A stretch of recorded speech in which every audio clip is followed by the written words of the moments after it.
ये कहानी चालाकी के बारे में है। कुछ समय पहले की बात है। किसी गांव में यजुवेंद्र नाम का एक मुखिया रहता था। वो बहुत ज़्यादा कंजूस था। वो हमेशा गांव की भलाई के लिए पैसे खर्च करने से दूर ही रहता था। एक बार गांव में सूखा पड़ गया, जिससे गांव के लोगों को पीने का पानी आसानी से नहीं मिलता था और पानी के लिए बहुत दिक्कत हो रही थी। गांव के लोग कुछ दिनों तक तो दूसरे गांव से पानी लाकर अपना काम चलाते रहे, लेकिन कुछ दिनों के बाद दूसरे गांव के लोगों ने भी पानी देने से मना कर दिया।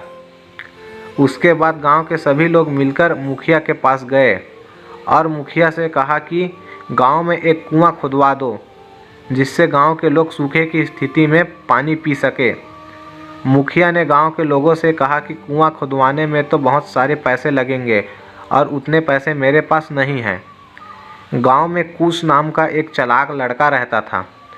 कुश ने सभी गांव वालों से कहा कि हम सभी को मिलकर ही कुआं खोदना चाहिए। कुश की यह बात सभी गांव वालों को अच्छी लगी और वो सब मान गए। गांव के सभी लोगों ने पैसे इकट्ठे किए और कुएं की खुदाई का काम शुरू किया।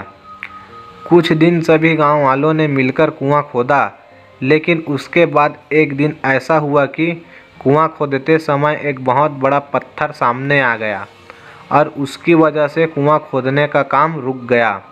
अब इस पत्थर को तोड़े बिना कुआं खोदने का काम आगे बढ़ना मुमकिन नहीं था।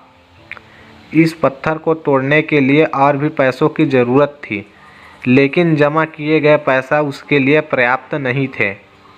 कुश ने गांव के लोगों से कहा कि तुम सब अब ये काम मुझ पर छोड़ दो। जब रात में कोई नहीं था, तब कुश ने आकर कुएं में 4-5 लीटर तेल की बूंदें डाल दिए। अगली सुबह जब गांव के लोगों ने कुएं में तेल देखा, तब यह बात पूरे गांव में फैल गई कि कुएं में से तेल निकल रहा है। जब यह बात गांव के मुखिया को पता चली, तब उन्होंने लालच में गांव वालों से कहा कि मैं इस पत्थर को तुड़वा देता हूं और पूरा कुआं भी खुदवा देता हूं।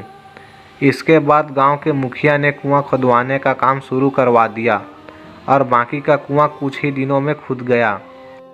मुखिया इस कुएं से तेल निकलेगा ऐसी उम्मीद कर रहा था, लेकिन कुएं में से पानी निकलने लगा।